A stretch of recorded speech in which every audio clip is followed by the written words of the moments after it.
बांग्लादेश में जिस तरीके से हिंदू माइनॉरिटीज़ के ऊपर अत्याचार हो रहा है और लगातार देश के राजनीतिक दल अपनी प्रतिक्रिया दे रहे हैं। हमारे साथ इस वक्त कांग्रेस के वरिष्ठ नेता तारिक अनवर साहब हैं, उनसे बात करेंगे।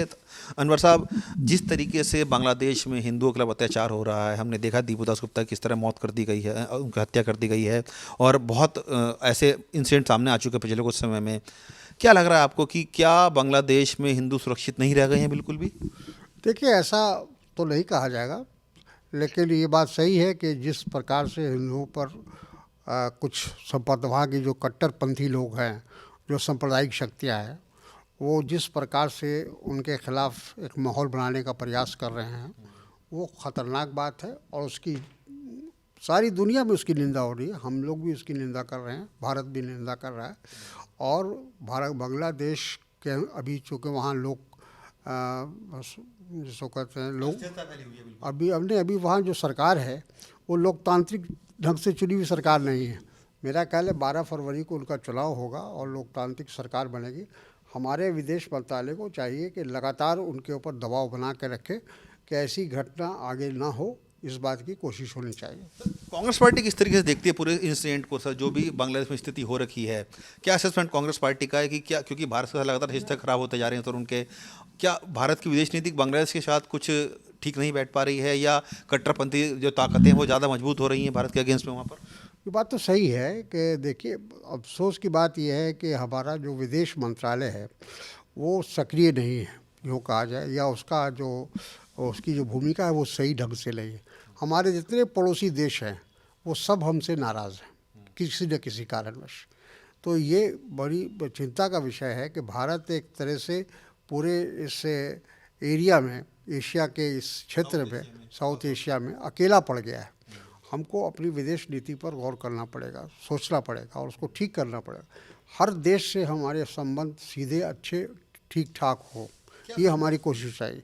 और जहाँ बांग्लादेश पर में के अंदर अगर किसी तरह का अन्याय हो रहा है, किसी धर्म विशेष पर कोई जुल्म हो रहा है, तो उसके खिलाफ हमें कड़े शब्दों में उसका इस्तेमाल करना चाहिए। सर, क्या आपको लगता है कि जैसे कि आपने बात की तीनों दिशाओं में भारत के जो पड़ोसी राज्य हैं, पड़ोसी मुल्क हैं सॉरी, उनमें जिस तरीके से उत्पात मचा हुआ है, चाहे वो पाकिस्तान की बात करें या नेपाल की बात करें या इधर बांग्लादेश की बात करें, क्या ये एक इंटरनेशनल साजिश है आपको नज़र आती है, या भारत की विफलता नज़र आती है? क्या लगता है कि अमेरिका का इसमें हाथ है, चाइना का इसमें हाथ हो सकता है? किस तरह से देखते हैं सर आप? मुझे सीधे सीधे लगता है कि हमारी विदेश नीति निकम्मा है, ठीक ढंग से वो काम नहीं कर रही है और अपने पड़ोसी देश के साथ हमारे संबंध अच्छे होने चाहिए। ये अटल बिहारी वाजपेयी जी ने भी कहा था कि दोस्त बदले जा सकते हैं, पड़ोसी नहीं बदले जा सकते। तो कम से कम पड़ोसी देशों के साथ हमारी कोशिश होनी चाहिए, हमारी तरफ से प्रयास लगातार होना चाहिए और यही हमारी विदेश नीति की सफलता है। सर, एक सवाल बंगाल से है। अपने बंगाल में भी जिस तरीके से हम देख रहे हैं कि जामा मस्जिद का मुद्दा उठाया जा रहा है, बाबरी मस्जिद का मुद्दा उठाया जा रहा है इस टाइम, क्योंकि इलेक्शन ईयर है, और जिस तरीके से जो वहाँ के हुमायूं कबीर हैं वो इशू उठा रहे हैं इसको लेकर, जबकि बाबरी मस्जिद का वहाँ से कोई लेना देना नहीं है। क्या ये पॉलिटिकल स्टंट है, या लगता है कि कांग्रेस भी उसमें शामिल है? ये बिल्कुल भारतीय जनता पार्टी के इशारे पर हो रहा है।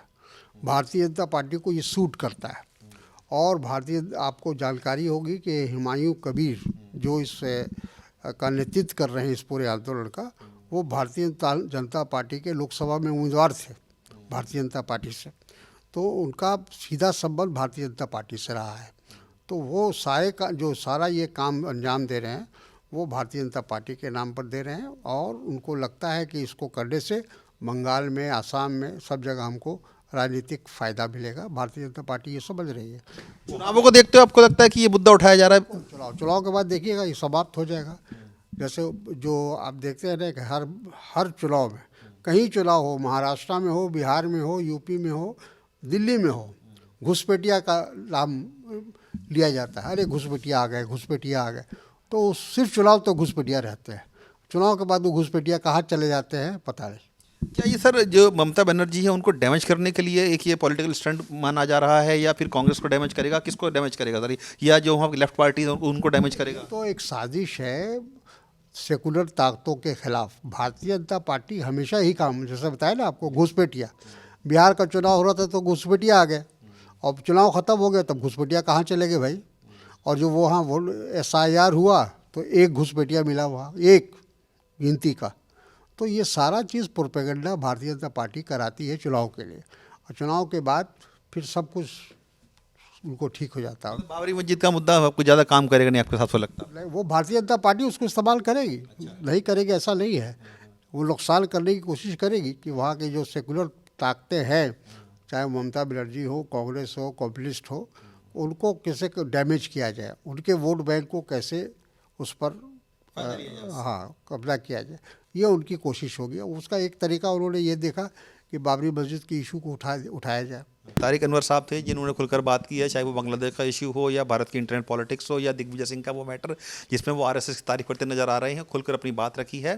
तो और ये कहा है कि वो उनका पर्सनल ओपिनियन हो सकता है लेकिन पार्टी लाइन उनकी बिल्कुल स्पष्ट है। और ये लगातार वो पहले भी कहते रहे कि अगर संगठन में किसी देखना है तो BJP का संगठन देखना चाहिए, क्योंकि किस तरीके से ज़मीन का जुड़ा एक आदमी भी प्रधानमंत्री बन सकता है। जितेंद्र चौहान, स्टेट मिरर के लिए।